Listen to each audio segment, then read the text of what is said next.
Flyweight championship right here. Coincidentally enough, a rematch.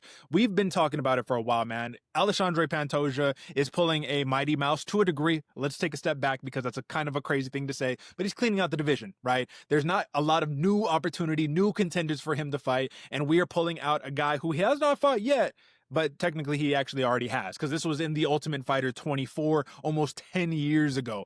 But yeah, Kai Kara-France, the Alexandre Pantoja called him the Mike Tyson of the flyweight division. I think that's a little bit of a bold claim, but I think you got to build a fight and you need to build up your competitor as well. The man cracks. He can hit hard. For a flyweight, he can hit hard. He's got a lot of first round knockouts and you love to see that. But Alexandre Pantoja has been an indomitable force, AJ. He is a guy that walks through punches, plays his game, and I feel like is really truly underappreciated as a champion, given that they call him boring because his grappling heavy style, but he walks through the fire to get to his grappling and finishes a lot of the times. Yeah, in against Brandon Moreno, against Brandon Royval and Steve Erceg, you had decisions, right? But you put them in danger. He finished Kai Asakura in the second round. He submitted Alex Perez. He submitted Brandon Royval the first time that they fought, but the whole entire point here is he has this like bite down on your mouthpiece, walk forward and be relentless right here. Can he do that against Kai Kara-France? Because I will remind you, if you don't remember,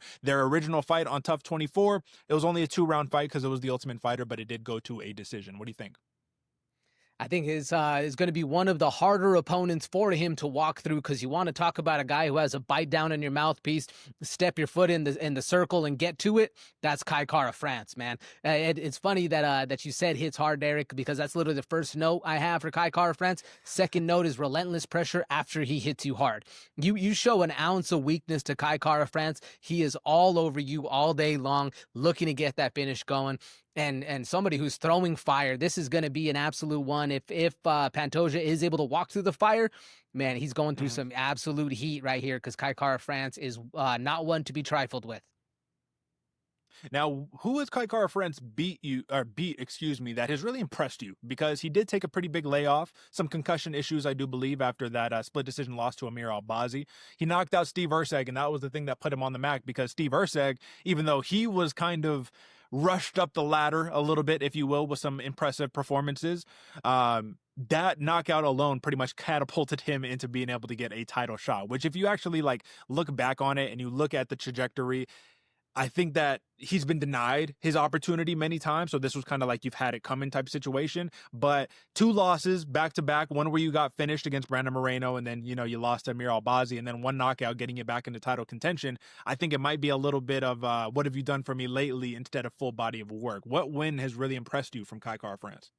I mean, it's hard not to be impressed by the Steve Erceg fight, Derek. But if you go back and look, the names that Kai Kara-France has been fighting, a lot of those wins, a lot of the fighters that aren't here in the UFC anymore. But there's one that stands out big, Cody Garbrandt. We saw him fight last weekend, the weekend before, forget when it was, but that's a name, and especially at that time period that he was fighting.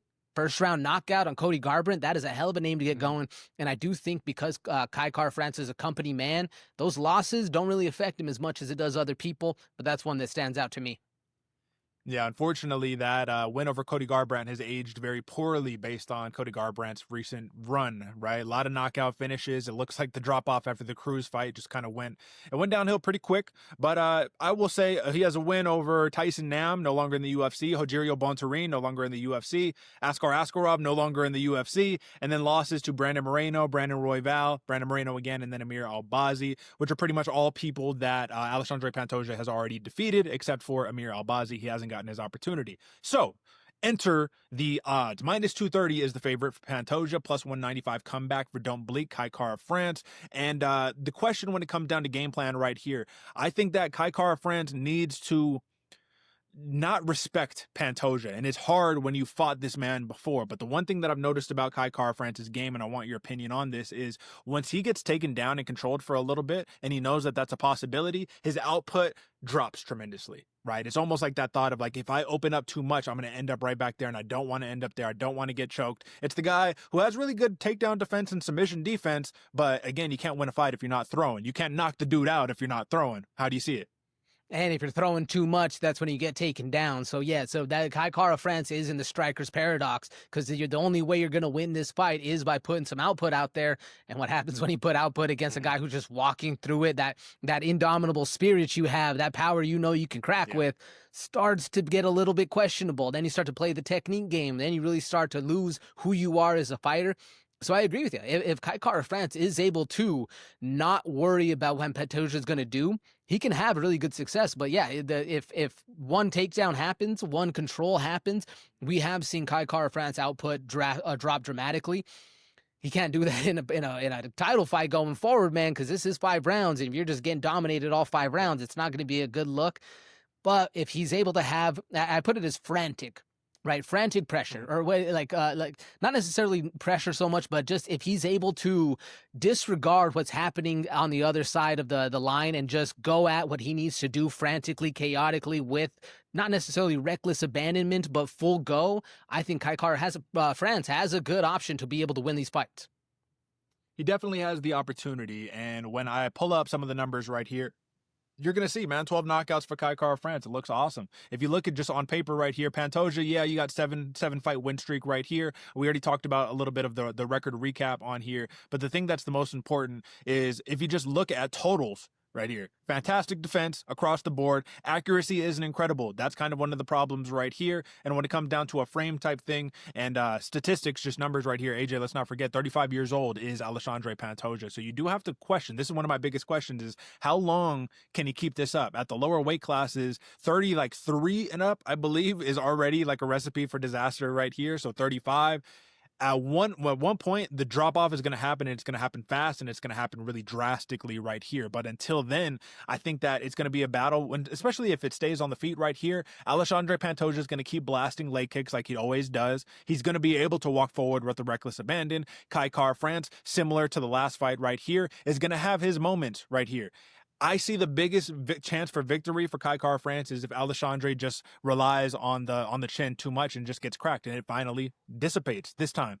Aside from that, do you see any other real, just like, oh, I'm going to put him in a striking clinic without the fear of Alexandre Pantoja is going to take you down at some point. He is going to get to your back, and you're going to have to spend the remainder of the round fighting that.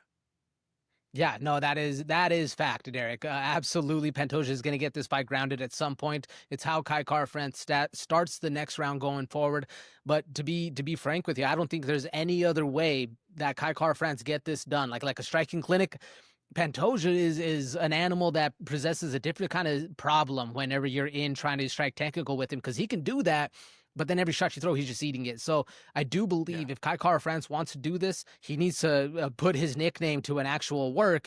Don't blink, keep things going, and as fast as possible, just have Alex Pantoja be as uncomfortable as possible in those first couple rounds. That's where you're going to get the majority of your work done. And like you said, if he can crack him, put him to sleep, 35 years old, if Kai Kara France is able to get lucky with that timing, right, that moment, the stars might align, and this could be the downfall that Pantoja has been trying to avoid in his last 7 fights.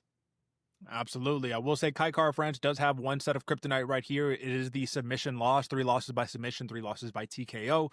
And when he fought Brandon Royval, who we'll talk about here in a second, he was winning the fight, man, but he got caught in the gilly. And that's all it takes right here. It's just one of those opportunities. So you go ahead and you go first right here from a betting perspective. What are the plays? How are you seeing it? And who are you going with? Bet right here, Derek. I'm rocking Pantoja. I'm actually going with submission, Derek. I think it can happen again because of how dangerous Kai Kara France, or how much danger Kai Kara France is going to have to put himself in. Right now, the odds, at least I'm looking at, are plus 210 for the submission. If you're going Pantoja, plus money, very likely outcome. I like it. Who are you rocking with? I like Pantoja right here. I am stuck between a rock and a hard place, whether I'm going submission or decision. The over for the total is 4.5, minus 110 for the over, minus 116 for the under right now.